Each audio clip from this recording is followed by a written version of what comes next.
by name, sing for the king. The game is yours to play now. The light provides. This is Eventide Radio. Hello and welcome back to Eventide Radio. This is a fan-made Destiny podcast where we have roundtable discussions about a variety of different topics concerning the popular video game franchise. At its core, this show is by having in-depth discussions about the game from a variety of different perspectives. I'm your host Scotty, and with me are my co-hosts Rob and Mapador, and today we kind of have a fun, very kind of special episode because this is something we don't normally do. And today we're going to be diving in and we're going to talk about our tier lists for the soundtracks of every major expansion in Destiny's lifespan. It's going to be a lot of fun. There's going to be some hot takes, and we're going to have some, I'm sure this will be an interesting discussion. But before we do that, to break the ice, Rob, what have you been up to this week in Destiny? Actually, like a metric crap ton. And I wanted to talk about this, Really? Scotty, is so I mean you've been kind of following. We've been doing a ton of raids recently. I saw, and I only got alternate slots on all. I of know. them, Well, I but was going to message. busy. I wanted to message you and figure out what a time is good for you, so you can actually sign up for one because you keep getting kind of the short end. Yeah. So we have a couple guys that recently joined our clan, and a lot of them are like way behind on raids, and so we have just been like nonstop for the last week, taking people through like every raid. And part of that was one of the guys in our group who's pretty regular at raiding, really wanted the Disciple Slayer title. That's the Vow of the Disciple. And all of us are like, yeah, we haven't really done it. Because like when Master came out, none of us were really into it. And then we all decided to put on our big boy pants because last week it was like the featured raid of the week. And so we went through and did all the challenges and got everything done. And so a bunch of us unlocked our Disciple Slayer title. So I did that. In the last couple weeks, a couple of guys have also kind of come back to the clan that have been long lost prodigal sons. And I've been doing a ton of PvP. And so like, I unlocked my Glorious title and gilded it, and have gotten really close to unlocking my Flawless title just because everyone in the group is like all about PvP all of a sudden. So Wow. Been hardcore PvPing it up. Did a little bit Playing Iron more than Banner. me. Maybe. And so yeah, I've it's been very active despite kind of the negative reception. There's a couple guys in the clan that have just been really wanting to get back into things, so doing some stuff. So yeah, Scotty, let's do some raids one of these nights when you're available. Hell yeah, that's awesome. Well, congratulations on all of these PvP titles too. That's Yes, thank you. pretty impressive. Nicely done. Yeah, I probably would have gotten. So the last thing I need for my Flawless title is I need to do a trial a confidence card Flawless. And the night that the weekend that I happened to be doing it, I kept getting DC'd, and I finally got one of those warnings and a timeout. So I was like, yeah, I'm not going to play any more trials this weekend because I don't want to get like kicked out permanently or have like a mark. No more trials for you. What's that? I see you say no more trials for you. Yeah, basically the game was like, you're having too much fun. And so I was like, yeah, I'm going to, because it was, I think Grenade or Jake even posted something on Twitter kind of commenting that there was a lot of people that kept getting stuck in this infinite, like, you know, where you're like in the worm tunnel, like loading into a map, like it would just infinitely loop you through that. And so you'd have to like leave the match. And so I that happened to me like once or twice. And then something else happened where I got DC'd. And so it gave me like a timeout, and I was like, I'm tired of tempting fate. So I'm not gonna play any more PvP today. So Don't blame you. Yeah, I don't blame you. Jinx, you owe me a soda. As I used to say. thanks. Matt, what have you been up to this week in Destiny? Random seasonal challenges. Sorting out Destiny on my PC finally because it was not working at all.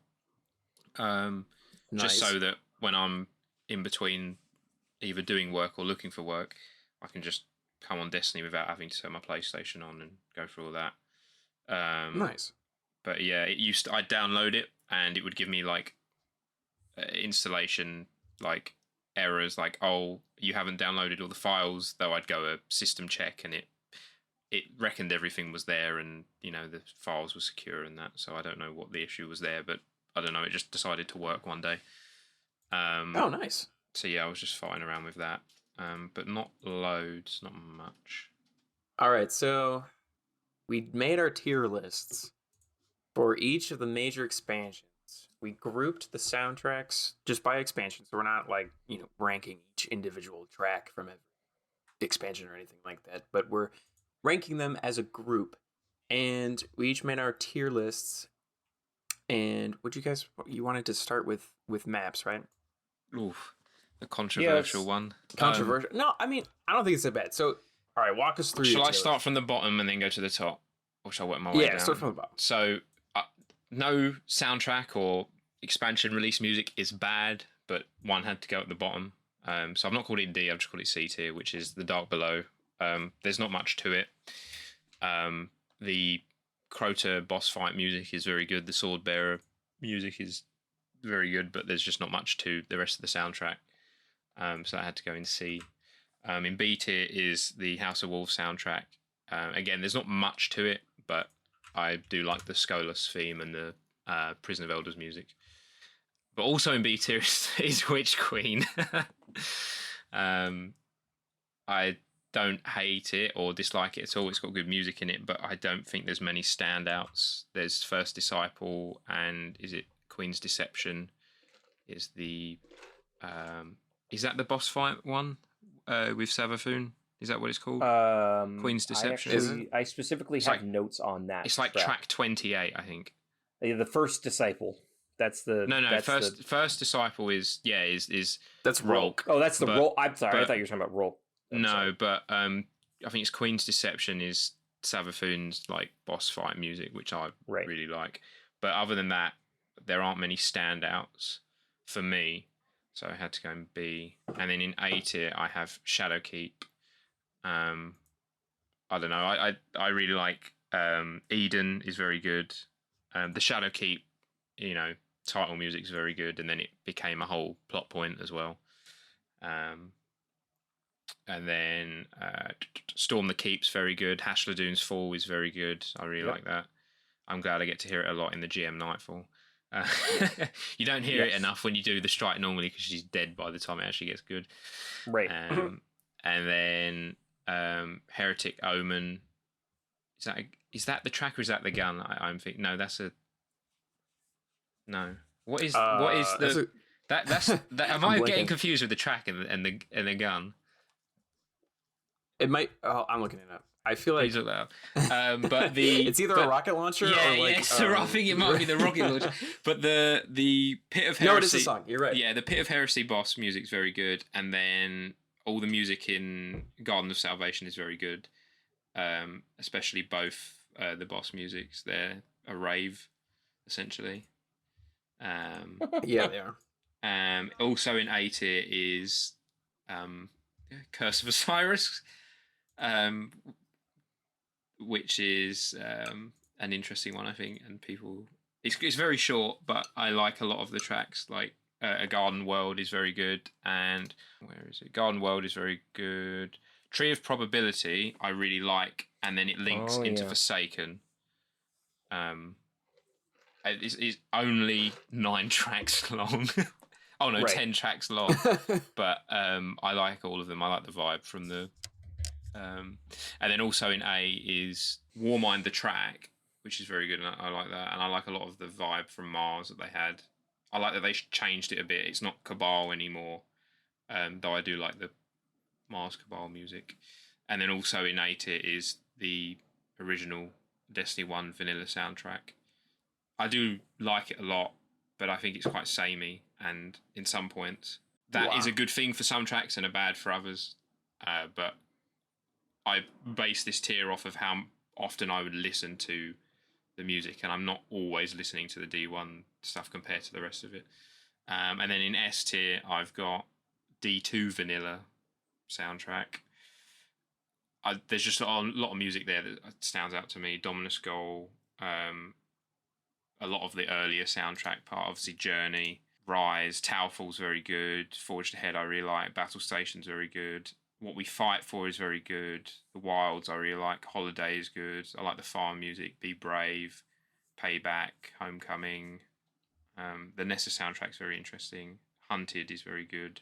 And then also in S is The Taken King. I think I don't need to explain myself on that one. And Rise of Iron. No. However, in S Plus I have Beyond Light, Forsaken, and Lightfall. I don't think Lightfall and S plus tiers. Yes, S. Surprising. So I mean, Beyond Light, though a lot of the music in it is beloved, I think my favourite tracks are the less beloved, sort of like Frigid Tomb. I know people like Lament, and I just like the Beyond Light soundtrack, the menu music. I don't know, it just really stood out to me. And Fallen Empire, and then Forsaken soundtrack. I think every piece of music on there is good. Like I will just listen to the whole soundtrack. Just everything on there. That'd take too long to explain, I think. There's a lot of leitmotif in that, which I really like. And then Lightfall, it's just the rhythm and the beat and the mood of it. I listen to a lot of it when I do my workout on my cross trainer. But I'd like the 80s sort of action feel to it. It's like two really cool thing, 80s music from films and then Destiny together. That's like amazing for me, so that has to go in S plus. But that is everything, so I don't know where you guys want to comment or shame me on where I put music. Rob, go ahead. No, so ultimately I'm going to play the bitch out card here in that this is all completely subjective, so you're allowed to like have your own even if your opinions are wrong. No, I mean my dissertation is on television music and leitmotif, so I could argue a few points, but no, I'm not. I'm not going to. No, so so you bring up interesting points, and your criteria is like super important, and I think that's ultimately like because I put the vanilla D1 soundtrack in like S tier because of the exact reason that like I listen to it at work all the time because like part of it is because I've listened to it so many times that I know what the tracks are and I know the order of them and I know there's nothing in there that's so overly distracting that like it takes away from my ability to get work done. Like it's perfect like ambient music for me. That doesn't mean I don't get joy out of certain parts of it, which that's something that I want to get into shortly because I think there's certain tracks from certain things from certain soundtracks that have very special like moments to me. Yes. And I think the vanilla D1 soundtrack, because there's something that one of my roommates pointed out to me when we first started playing Destiny. And this is something that Scotty, I brought up with you during like my interview for the podcast originally, is the music has always been really, really important to me, but it's something that so, I mean, first of all, we kind of have to give shout outs. Like there's kind of different eras, if you will, of like who was responsible for writing some of the soundtracks, like, and I think, and maybe why I'm also a little bit biased towards the vanilla soundtrack is right that had Marty O'Donnell, Michael Salvatore, C. Paul Johnson, and Paul McCartney, like the Paul McCartney, did help write that soundtrack. I don't know if I think the only thing he's actually I could be completely wrong on this, but I think he's credited because of what is the music. Hope for the future. Yeah, I think he's I could be wrong, but I hear that's the only actual part he contributed to it. I could be wrong on that, but I don't know if that's why he's credited. No, because there's a it's an IGN. I think let me link it. So I really, really like this YouTube video. It's like 5.5 minutes long. It's obviously a very interesting time because Marty is still working at Bungie and poop hasn't hit the fan yet. But it mainly focuses on Marty, but he kind of talks about just some of the ideas for writing the songs. And there's a great where he and Michael Salvatore kind of like bag on each other a little bit of like, you know, I inspire him, he inspires me. Oh, I would write this way, he would write this way. And then they kind of draw from each other. But there's a point where they talk about how Paul McCartney would like send over bits of music and then they would like have to like edit it and critique it. And like, I think Michael Salvatore's like, I have this like kind of like ethereal moment where he's like, I'm actually like criticizing and like editing Paul McCartney's music. And at the very end, Marty kind of talks about, he's like, I want you all to listen to these tracks and kind of go, you know, whose contribution is this? Is this something that I wrote? Is this something that Paul wrote? Is this something that Salvatore wrote?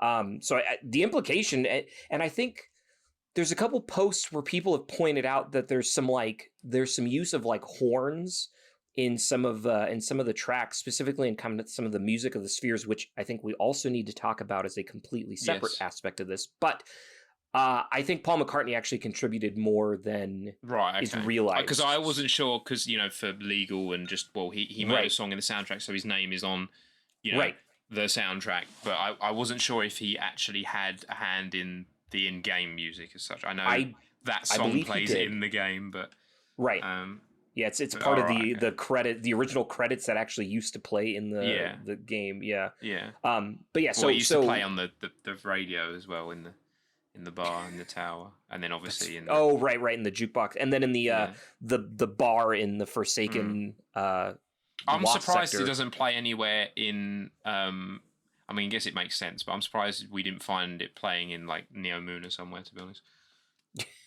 that would actually be kind of funny. So all of that to go back to kind of the original conversation piece of like, so that something that I think they did really, really well in the vanilla soundtrack is have sort of adapted soundtracks. And I think the best example for this, and this, honestly, not to get too sentimental, but kind of the moment that this game like clicked with me is when you first do the Devil's Lair strike and you get the end of the line soundtrack. That's the song, or the sound end of the line track. I love that track. Right. And it's purposely written where it's kind of a short-ish loop, but then each set of lasers that you disable then escalates to kind of the next part of the song. Yeah. And so it's like the game is actively changing the soundtrack and adapting, and then it's like once you like finish and clear out the captains, then it does that like sudden abrupt stop, but it like the music is written in such a way that it like can perfectly line up with like the next bar that it's appropriate to like. I could be completely wrong on this, but I'm pretty sure they do it how they will watch what someone is doing and then they will do the music. Right. And exactly. And they do it for that. So, you know, they have that in mind. And I think that's also why I want to get onto this point of sometimes certain parts of soundtracks don't make it into the official release. Right. So there's certain parts of Nezarec, I cannot pronounce the name of that track for the life of me. His DPS, right. The music that plays for that, the motif for his DPS, that is not in the official release for the soundtrack. Right. It skips that part. That I don't know.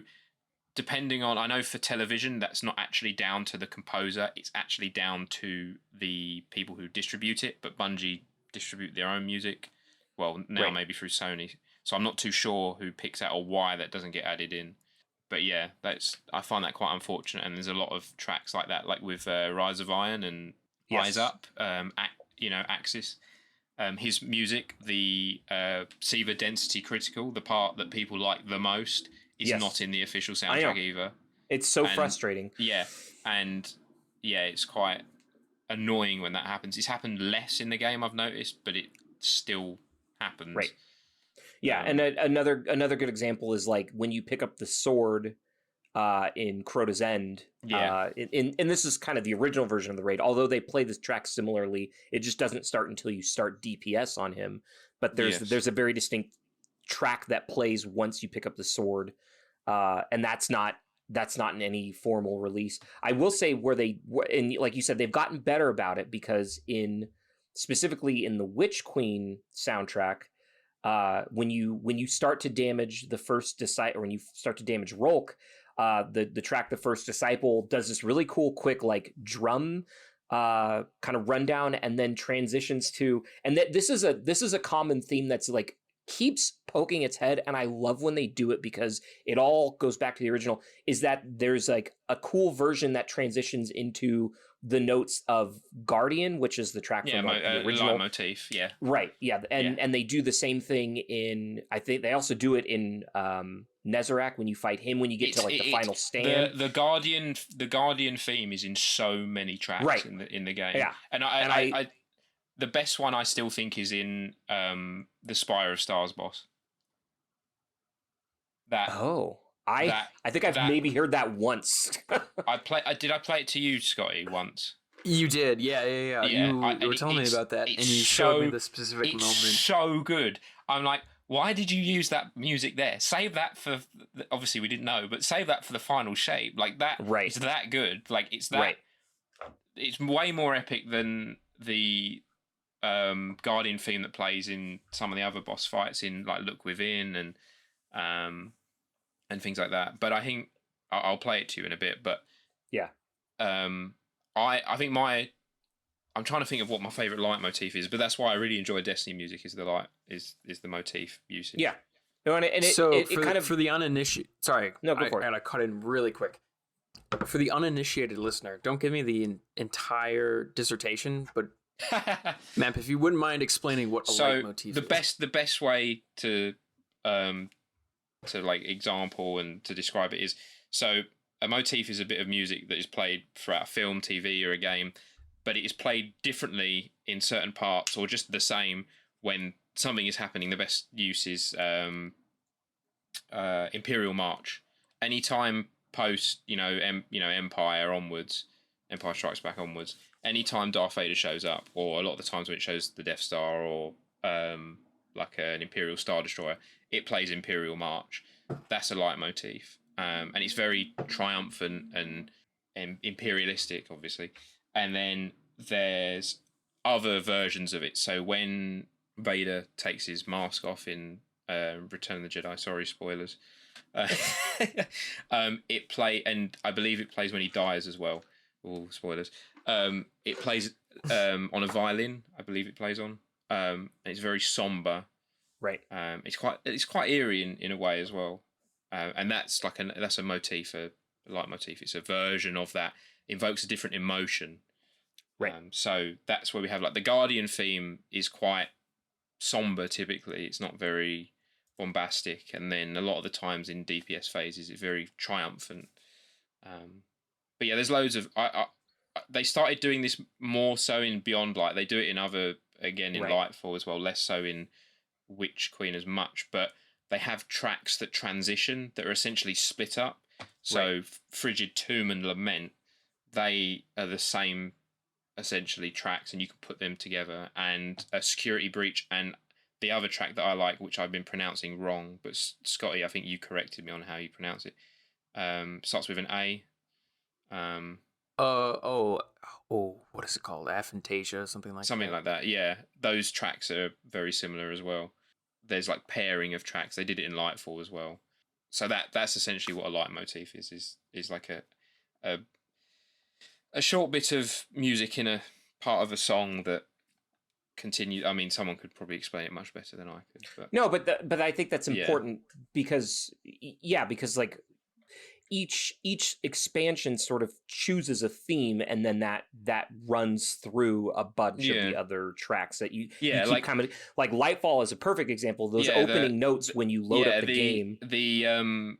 I've forgotten the name of the vocalist. I think it starts with an L, and she's been used a lot in Destiny, but she's very prominent in Lightfall, and her vocals of I'll just call it the Neo Muna motif. Is in lots of the music, and that's probably everyone's favorite bit of the Nezarec fight when her vocals come in. But yeah, that's a motif. Is the Neo Muna music of her, even though it's it's vocals and that, it's still a motif. Right. So everyone go listen to Guardian, which is track 6 of the original soundtrack, and then you'll notice that like it ends up popping up in like just periodically in fights, and it's like a perfect just to kind of to raise the adrenaline of like, a DPS fight in a lot of like the raids and bosses and things like that. And it's like it's perfect. It shows up in big moments, right? And it's you could probably argue that it's like the theme of the franchise almost. It's like it's or another example, if you're not familiar with Star Wars and you're familiar with like Marvel, is the Avengers, though I think that's overplayed a bit too much in my opinion. That's true. Well, and then they really seem to like double down on it by the time you get to like Endgame, where it felt like every 5 minutes you were hearing some variation. I don't like that. And well, it's so in that also I sent a link for those who are listening. There's this old Game Informer interview with Marty O'Donnell and Michael Salvatore before the release of obviously Vanilla D1. And there's this little piano bit that Marty plays. And he's like, it's really catchy because ultimately you can also say the name of the title. Like you can say the name of the game with like humming those notes. And he's like, it's really catchy. It's not the Guardian theme, but it's kind of something else that was used a lot kind of in the beginning. But yeah, it's interesting to kind of hear their thoughts and ideas on their approach to I'm wondering how the music would be in the game if Marty was still there. Oh, don't play that game. No. No, because it's haunted me for my life. No, because I don't like the Halo music. I've listened to it. What? And what do you mean you don't like the Halo music? I've listened to it, and I don't have a connection to it because I haven't played the game. I don't have any interest in Halo. Okay. Like, it's not my sort of thing. It seems quite generic for me. Whoa! All right, that's another podcast. Yeah, that is. But nothing stood out. Like a lot of the tracks that people are like, oh, this is really good. I was like, yeah, it's not bad music. It's just not, I just don't like it, sort of thing. That's not anything against the people who made it or wrote it or people who enjoy it. I just, it didn't stand out to me. And I'm wondering how much of the Taken King music was written.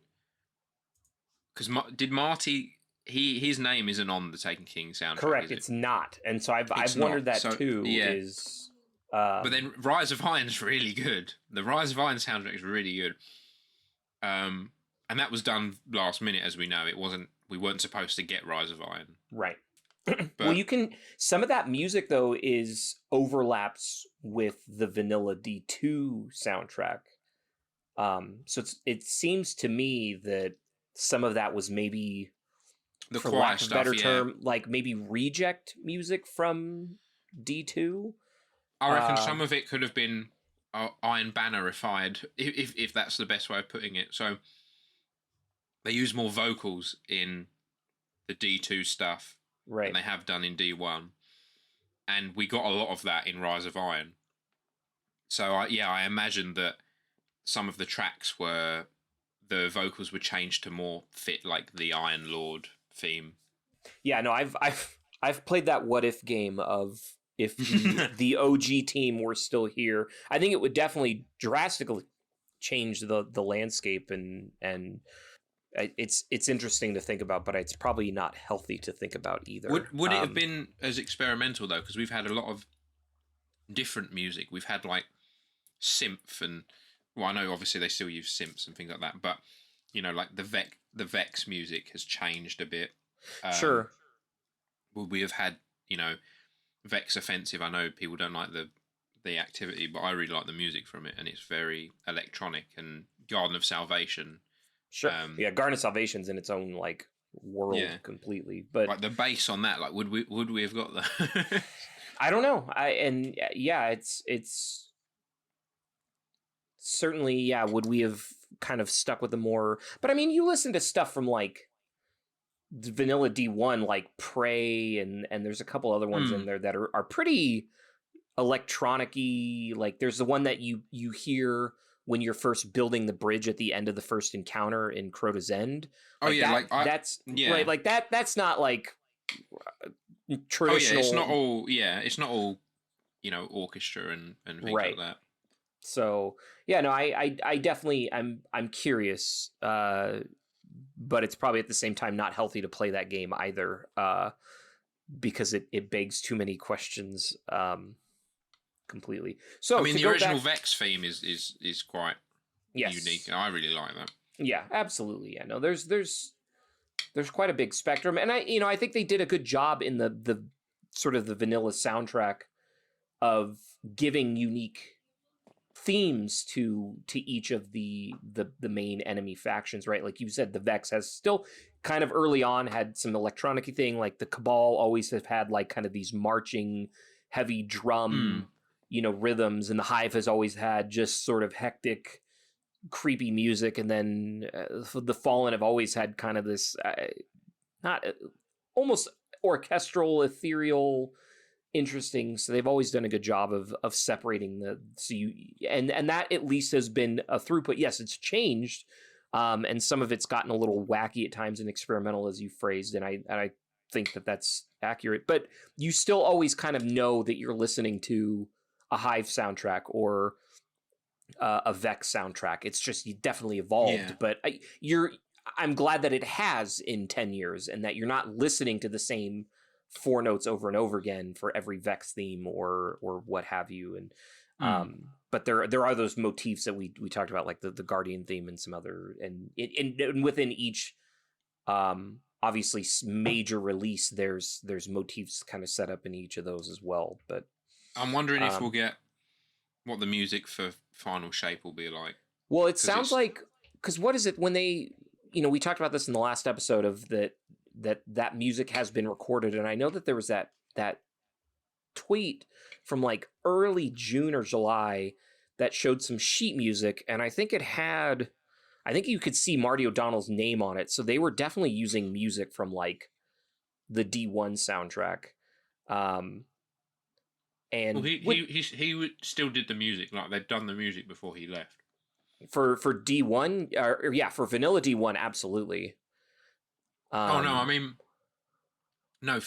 Final Shape, they'd recorded. Oh, for Michael Salvatore, yes. Yeah, sorry, yeah. Yeah. But I think on one of the sheet musics that they showed that they were recording, it technically, I want to say, I could be dead wrong, I want to say you could see Marty O'Donnell's name on it as well, which implies that it was like, it's obviously they have to give him credit for if there's notes and stuff. Actually, I don't know if they do after the lawsuit. That's true. I think Bungie own it. Yeah, you might be right. Because I want to see if I can find that tweet. The whole thing that happened is they had that lawsuit, and didn't Marty own the music or something, but then he wasn't allowed to distribute it, but then he posted music on the Spheres and was selling it on Bandcamp, and then they took him to court over that because he wasn't actually supposed to do that. It was in the contract. Yeah, because he was trying to actually like sell it. Yeah, and then there was another lawsuit, and I think I don't know what's happened there. I don't know.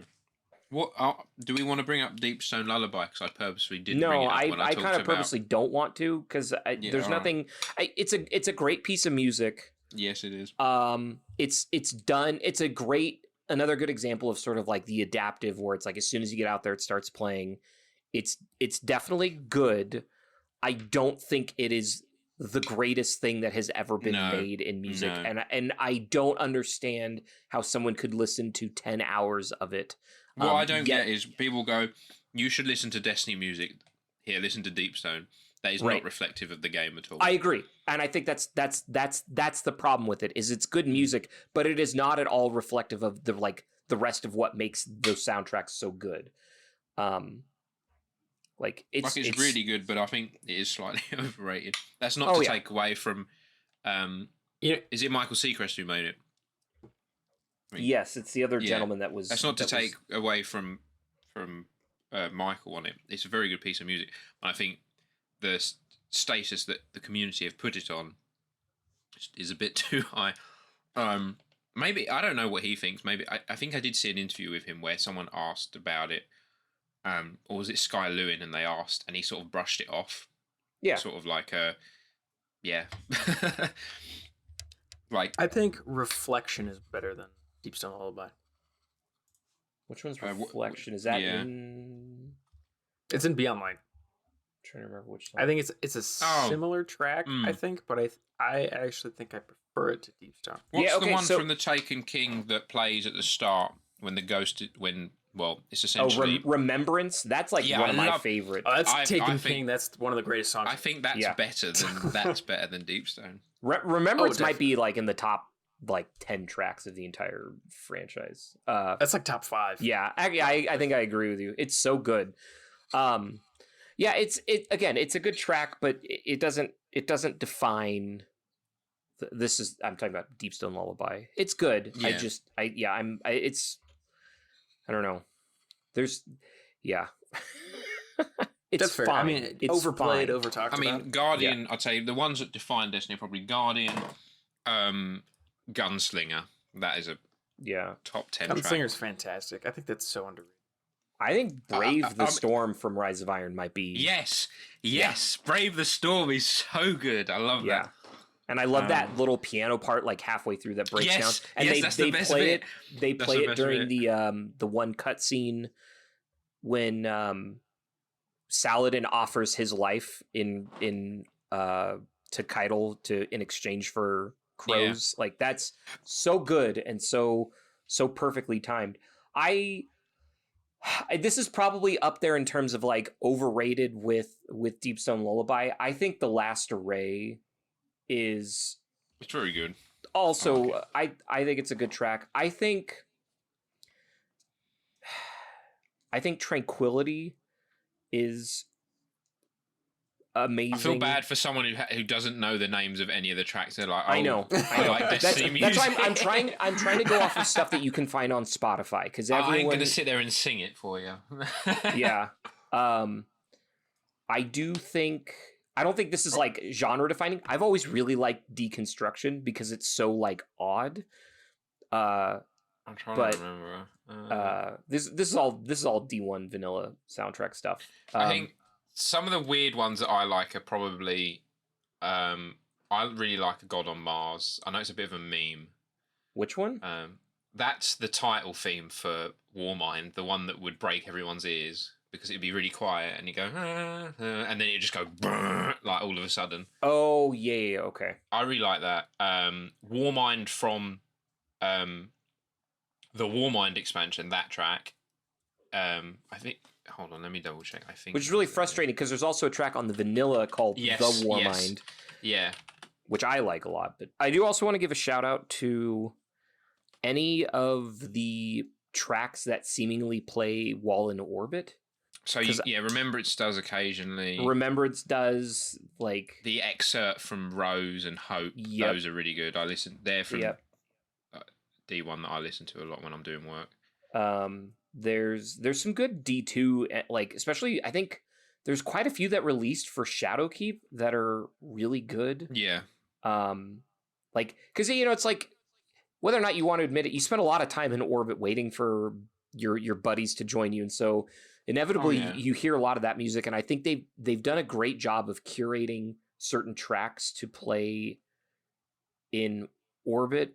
And they need to add some back because there's one yes. from D2 Vanilla, which I've forgotten the name of. I know I did see people saying they should have like a curated thing where you can select which ones you want to show up more. Or you just have like a favourites thing. I don't know if there'd actually be a way to do that, and it'd be a lot of work. But yeah, I think so.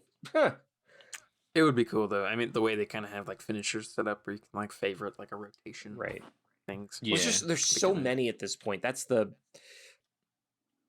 problem. But there's so many good. Same with Taken King introduced quite a few orbit tracks as well that are fantastic. But okay, so let's go to Scotty's list. Me next? Yeah, we'll do mine last because I think I probably have the most like WTF clearly. All right, let me walk you through my thoughts here. So I didn't include Dark Below or House of Wolves because I could not tell you the difference between the stuff in. I just don't differentiate the sacrilege. Stuff in Dark Below, and House of Wolves. I know. But so my bottom tier is C tier. I have Witch Queen and Shadowkeep.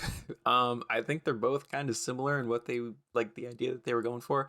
And again, like I like them both. Like none of these are bad, but I don't know.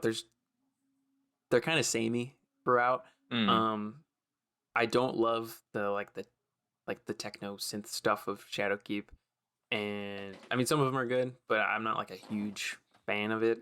And I think Witch Queen is like super samey throughout. There's like I don't know 1 or 2 solid tracks. I know it was like part of the DLC was in a swamp, but it felt very swampy. A lot of the music. Very swampy, yeah. Yeah. And then I have Warmind and Curse of Osiris in B tier, because I think there are actually a couple tracks in there that are kind of memorable, more so than Witch Queen and Shadowkeep. And then I don't know if this is fair, you guys can yell at me to break this tier up, because I have 4 in A tier, but I have Destiny 2 Vanilla, I have Beyond Light, I have Rise of Iron, and I have Taken King. I think all 4 of these have at least like 4 or 5 like really good tracks, and I think they're all fantastic. I mean, we already talked about a lot of them.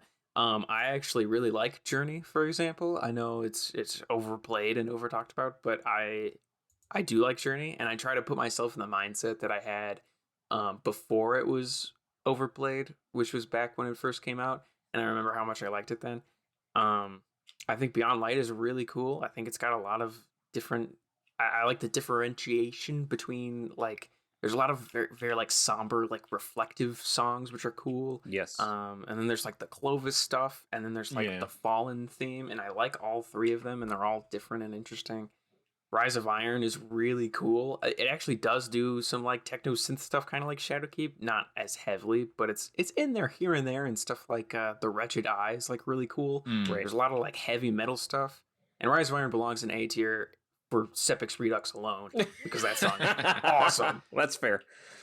So good. That's fan Taken made. That King is is iconic. Yeah. Oh, really? Yeah. Yeah. I didn't know that. That's incredible. I love that one. And then Taken King. I mean, there's so many iconic ones in that one. And I guess I'll just include House of Wolves and Dark Below in there, because I mean, there's songs. The way I listen to it is on like Spotify, and I'm pretty sure The Awoken was in House of Wolves, Right. But it's always been that like it's had the Taken King album cover for me, so I just associate it with that expansion. Yeah, because it played in the Reef. That's a really good bit of music. But I love that one. Remembrance, of course, is fantastic. Stuff like Regicide is really good. I think Taken King kind of set a tone for the rest of the game moving forward. What I find Mario interesting is what's it? Michael Salvatore.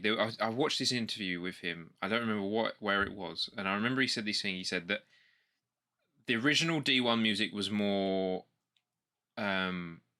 like out there and militaristic, and then the Taken King music was more, or not militaristic. I think he used a different word, but the Taken King music was more personal, and I got that with some of the tracks, but I felt like it was the opposite way around.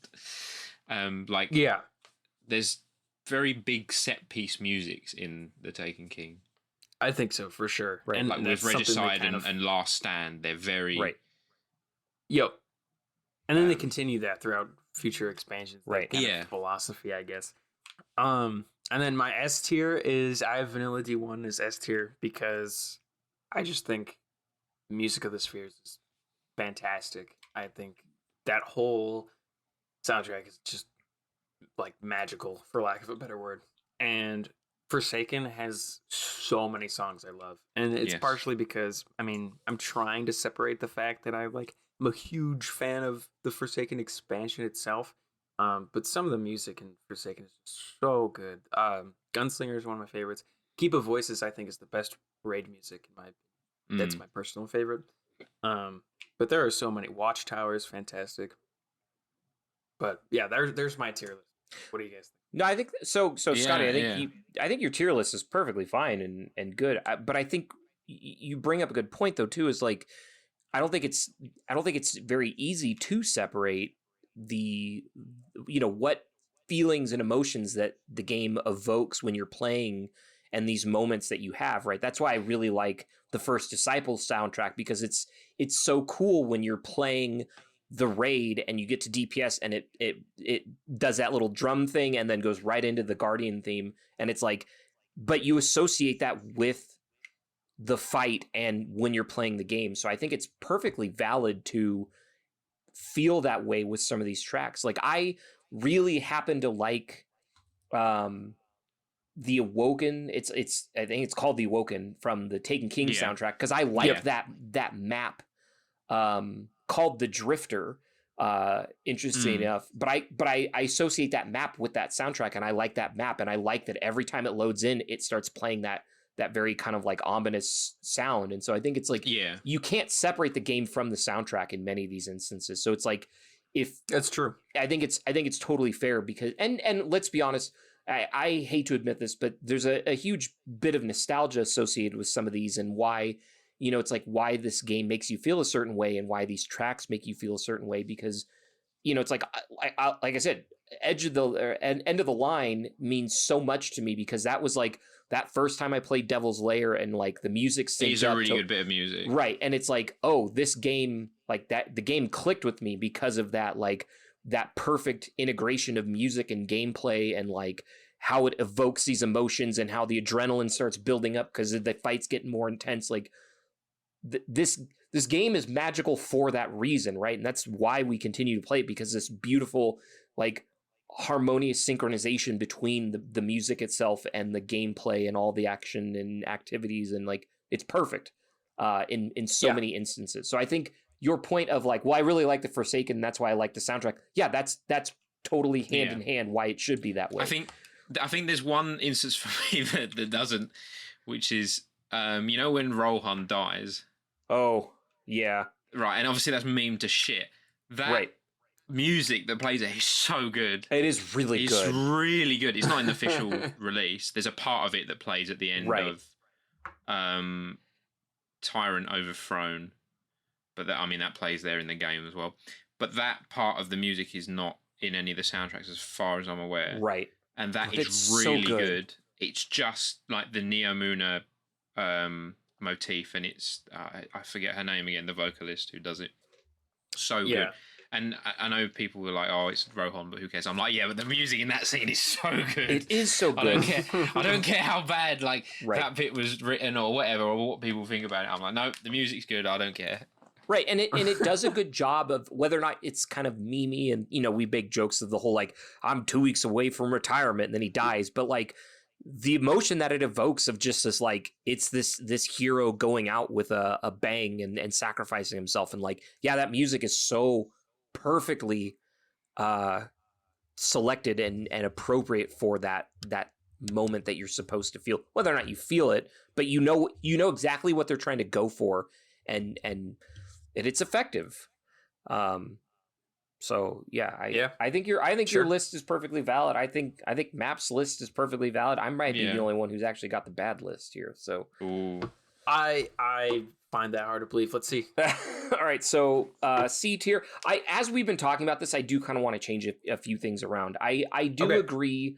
It kind of for the same reason, Scotty. Like I don't remember much of the Curse of Osiris soundtrack, but like Map, when you were talking about like the strikes, like I had kind of remembered. I want to play you a bit of music. Once we've done recording, I'll play you a bit of music that links to Forsaken. It's really good, and you'll be like, "Oh my god, it'll blow your mind." And that's just it, right? Is like because when I kind of first put this, I was going off of what I remember from Spotify, but there are some good things both from Curse of Osiris and Warmind. But so in C tier, I have Warmind and the vanilla D2 soundtrack. Now the vanilla D2 soundtrack, that is a hot take.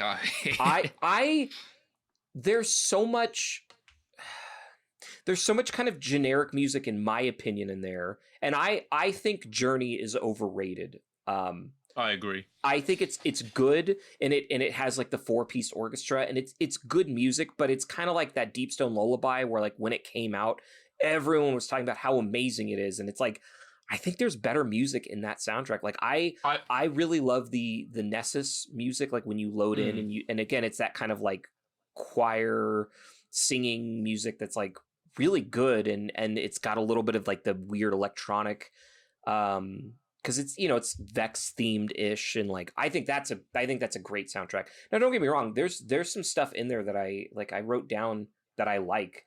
I like Last Rite, I like Rise, I even like the EDZ music. View from Orbit's good, the farm music's good. Traveler's Dream is really good. There's good stuff in there. You didn't mention Resist the Legion.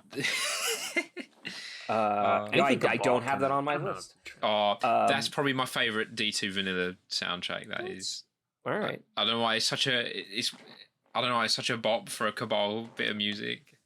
Yeah.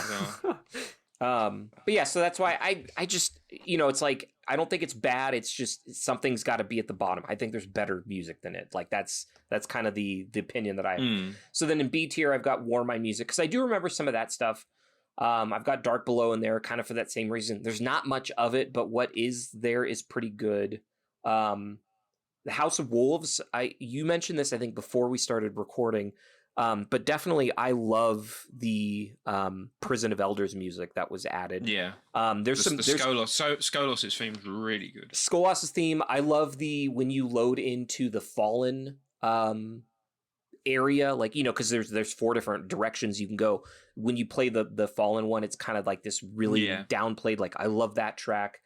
But yeah, I think some great music was introduced, and some of it's in the Taken King soundtrack. So it's like it kind of shares that, like the Shadow Thief, which is Tanix's theme is part of the Dark or Taken King soundtrack, which is great. Shadowkeep, I think for Scotty, kind of a lot of the same reason. There's some weird like electronic-y music that's like I put it in B tier just for some of the Orbit music that they introduced, like Solitude. I think is the one that played a lot, and there's some good piano tracks in there that are just like very very somber that are great to me.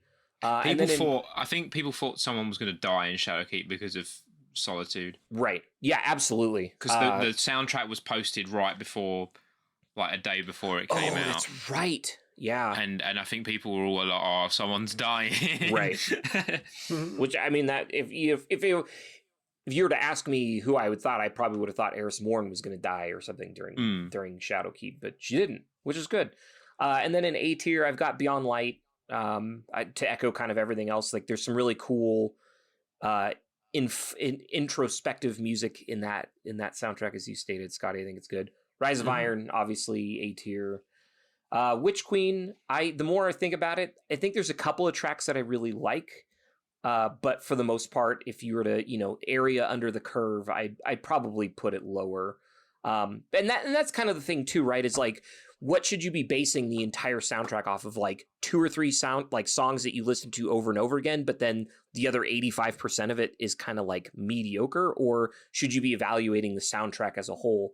And I think that's kind of where Witch Queen is for me. Like, I think there's some really good tracks on there, but I think there's also some like, they're just kind of like samey in the same vein as Shadowkeep. And that's talking about another motif, is that's something they introduced with Shadowkeep, is kind of the pyramid theme, if you will, that is more played heavily more and more, obviously because it's like the darkness is kind of encroaching on us, but like that's exactly where it's like we hear it, because that's like the darkness theme. So actually we heard it first in Vanilla D2. We did. That's right. Its theme. The end cuts, the after right. The credit. That was where the motif was. But yeah, the music, the full music we got was it was in Shadow. Right. And it's not bad. And it's become so ingrained that it's like it's good. As like, as much as we like to hear the Guardian theme, right? You need to hear kind of the darkness theme to have that balance. So, and then in S tier, I've got Taken King. I own that on vinyl. I bought that soundtrack. I am still kicking myself because I did not buy the D1 soundtrack on vinyl when that was out, because that also has Music of the Spheres, which we'll talk about in a bit. But I am still kicking myself for not buying it, because every once in a while I'll see it for sale for like $700, and it's like, nope, I can't bring myself to pay that much for it. But so I have the Taken King, and it also has the Rise of Iron soundtrack on it on vinyl. So like, it's so cool and it's so good.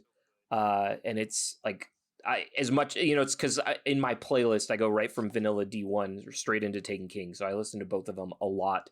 And then I've got the Vanilla D1 soundtrack is S tier, and then Forsaken is also S tier for the same reason, right? I think that expansion was a very important part of this franchise's like turning point in terms of like coming back from Vanilla D2 and how the sentiments were, and like that soundtrack was so good, and I listened to it so much because I played so much of the game at that time, and just the drastic, like kind of the weird dark westerny feel, and then going to like the dreaming city music, which is so drastically different, but there are some like overlap and parallels, and it's so good. So yeah, that's my list. Like I said, I'd kind of move a couple of them around just to after talking with you too, but for the most part, that's where it stands. No, I think that's fair. Yeah, no, I think that's fair. But That's valid. I don't think any, again, this is a super subjective thing, and this is, it's, I think for the reason of how you associate, like obviously when D2 came out, it wasn't awesome. It was fun, but it wasn't awesome. And I think, to be honest, so maybe this kind is of seeped into your opinion of the soundtrack. And to be honest, if we're maybe going to transition, so when D2 came out, it was not awesome, and then Curse of Osiris came out, and it was also not awesome. And I think, if I remember correctly, so it was like Christmas morning 2017 is when Marty O'Donnell and that other guy sort of like, what they call it, like casually leaking the music of the Sphere soundtrack, right? It came out Christmas morning, and I found myself muting the audio of D2 and listening to music of the Spheres. Right. So I think that, like you said, Scotty, it kind of seeped into my psyche of like, here I am listening to D1 music while playing D2 because that's kind of the state of where I was. There's some other stuff too. Maybe I'll go into it. That's fair. I did not much care for the vanilla D2 music. And in fact, because Curse of Osiris was kind of in that weird state, I found myself going back to and created a new account on D1 and started like raiding on D1 again. And I had kind of stopped playing D2 for a while, as did, a lot of other people. So I think that's maybe why Curse of Osiris and vanilla don't stand out to me as much, because it was kind of an interesting time. So that's fair. Totally get that. Like you said, I mean, nothing wrong with it. Yeah. And you can't like help that or anything. I mean, it's impossible to separate your own personal experiences from like evaluating music. Yeah. So I mean, you're inevitably going to be biased on like all of these things. Exactly. But that's the fun of but that's the fun of talking about, right? The individual tracks and what stands out to you, and yeah, it's fun to talk about. I mean, I'm just biased with leitmotif. So if somebody's got more leitmotif than the other, I'm like, yep. That's fair. Like, I'm very guilty of that with other music as well. No, but that's cool. Yeah, I mean, you wrote your whole thesis on it. Like, it makes sense. And that's why, like, I got Curse of Osiris higher than like Witch Queen. There is leitmotif with Witch Queen. It's just the ones in Curse of Osiris that link to Forsaken are very cool. Yeah. Yeah. But it's completely it's completely subjective. I mean, there's probably going to be people who are listening and are like, no, everything's shit except D1 or the Sagan King. Yeah. Right. Yeah. Exactly. But I think Destiny music's always been very consistent. There is not a bad soundtrack.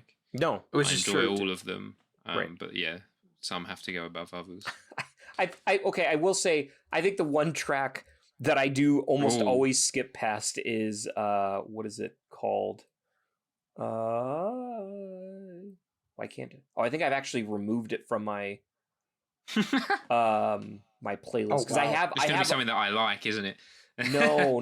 Yeah. It's, why can't I find it? Oh, Death Singer's Dirge. Oh my gosh, that is the best song in the soundtrack. Easy.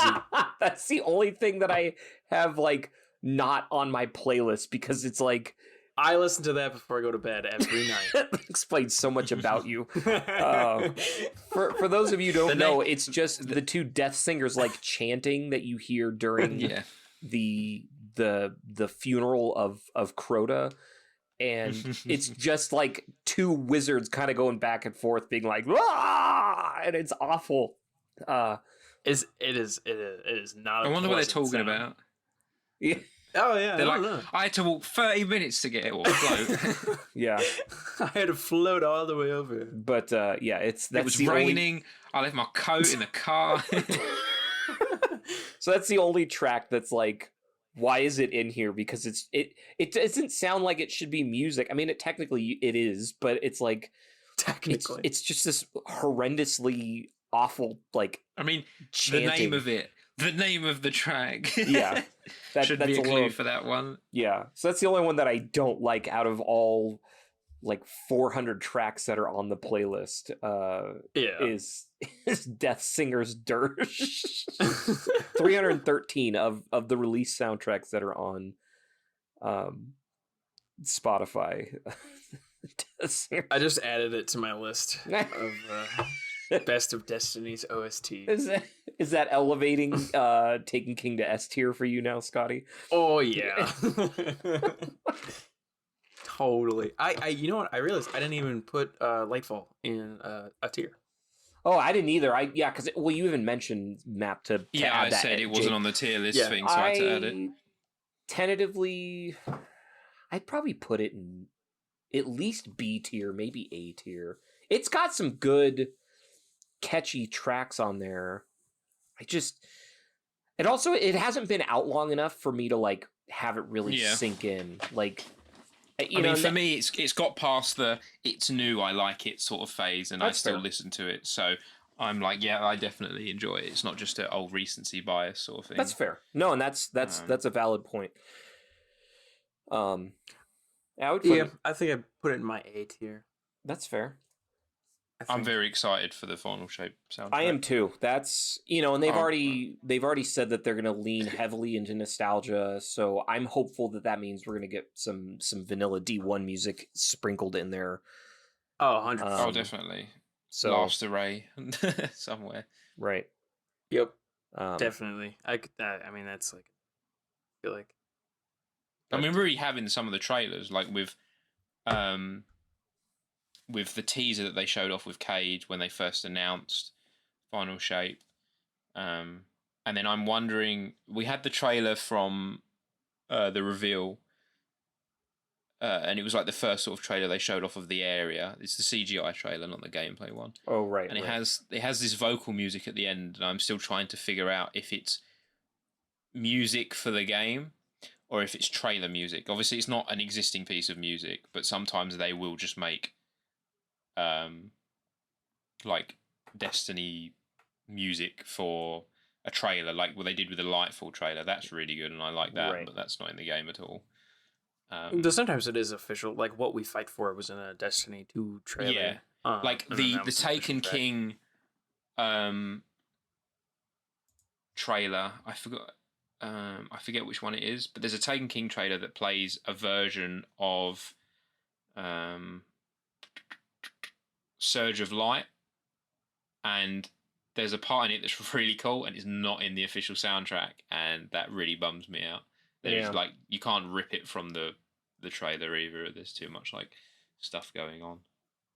We've kind of danced around. I guess we can kind of just briefly talk about Music of the Spheres. So, because I think it deserves its own kind of little separate spotlight. So Music of the Spheres was something that I think was mainly worked on by Marty, but I think it's also credited to C. Paul Johnson and Michael Salvatore and Paul McCartney as well. But I think it's safe to say that it was kind of Marty O'Donnell's baby. And there's an interview that I will link to you guys as well. But he kind of talks about that Music of the Spheres was meant to be. I'm pulling this line from the interview that it was meant to be like a prequel to the actual launch of Vanilla D1. That it sort of like sets up themes and ideas, right? Because each of the tracks in there, it's like 7 tracks, and they're all very like distinctly different from each other. And it, it's like, what was the point of kind of, in his mind, what did he think the game was? But it was kind of interesting to listen to. But it's of all places, it's on Datto's channel. I was going to say, I didn't see that it was Datto at first, but I looked at the thumbnail. I was like, that's definitely an old Datto video thumbnail. Right. Yeah. So then Datto was at some like event. This was obviously before Marty O'Donnell was let go, where he actually performs the second movement, which is the Union, which they play part of. So all of it. So what Music of the Spheres is, it's like this 40-minute like orchestral piece that's basically each of the planets and a bunch of it was kind of chopped up and put in the vanilla D1 game. And I would say like 90% of it was put in the game. Yeah.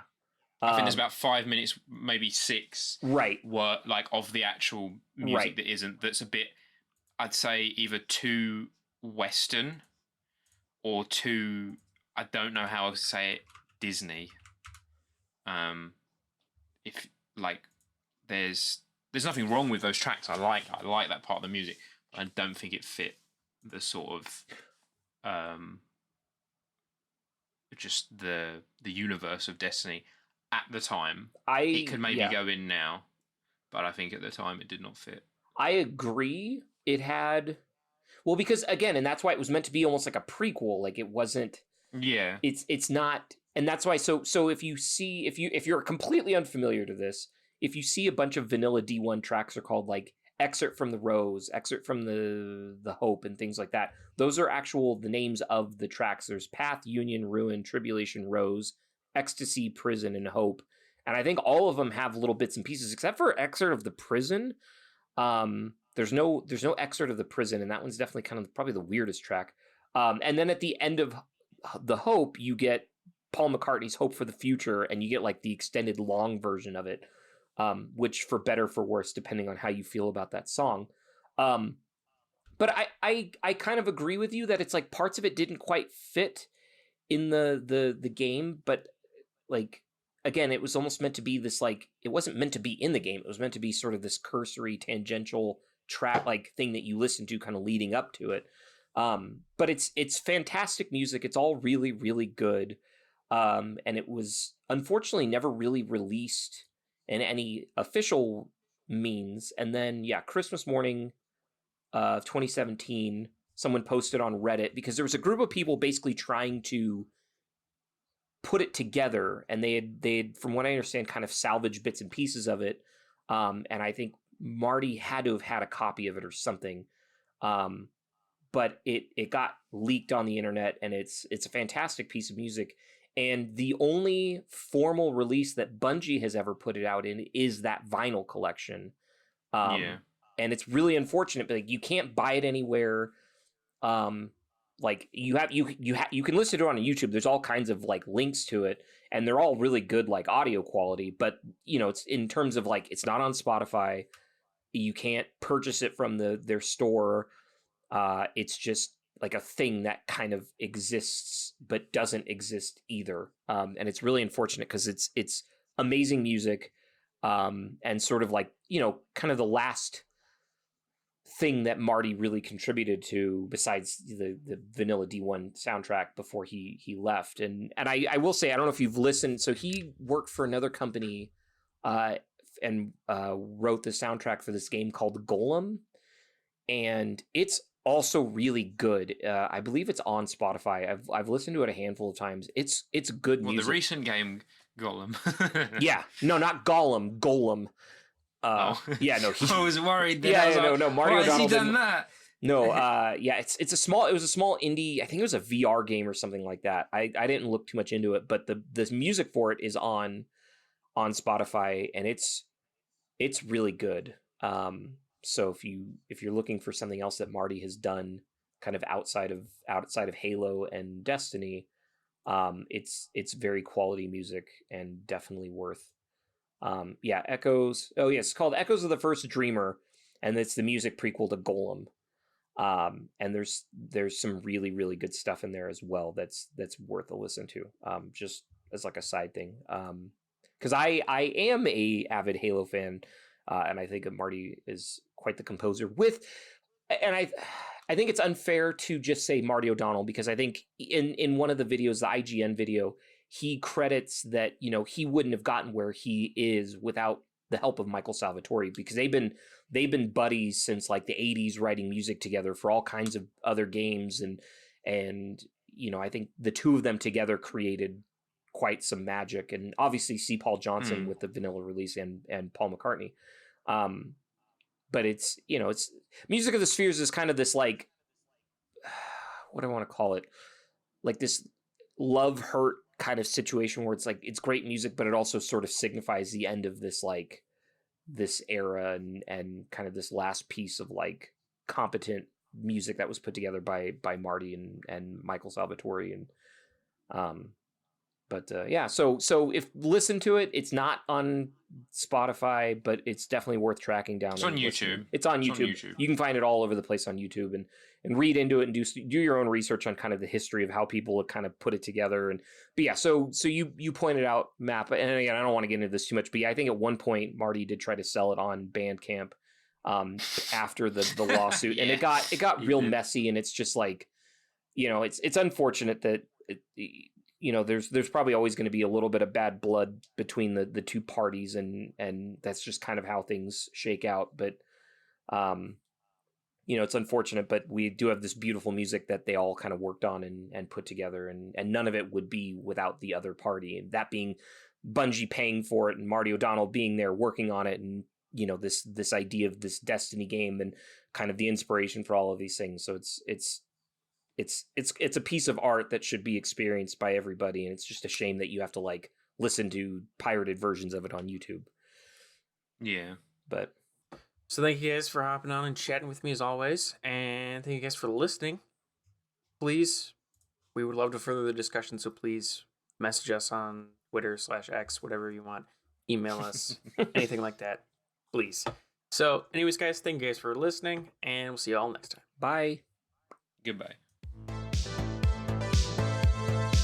You can put this voice recording away and go on with your life, because you and I both know you'd have me yapping in your ear for the rest of your days. Want to further the discussion? Get in touch with us at any of our Twitter handles, all of which can be found at our podcast description.